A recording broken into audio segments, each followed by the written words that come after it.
రమ్య ఏం చెప్తున్నావు? మరలా గడ్డి కొడుతున్నా బావా. సరే గాని ఆ పసుపు పైసలు అడ్ల పైసలు వచ్చినాయి. కైకిలో అందరికి ఏంగా కొన్ని మిగిలినాయి, ఇంట్లో పెట్టినా. సరే బావా, అవి ఇప్పుడు ఖర్చులకు అయితాయి. ఆనకాల పిత్తనాలకు ఏడికెళ్ళన్నా మళ్ళా బాకీ తెద్దాం.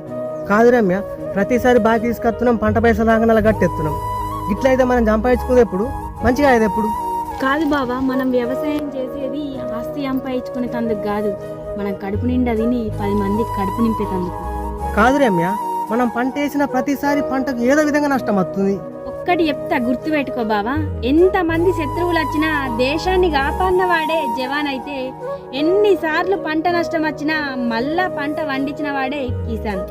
అన్నారైతన్న గోస వినేటోళ్లకు అలుసా, అన్న పండించిన పంట విలువ పట్టణానికి తెలుసా.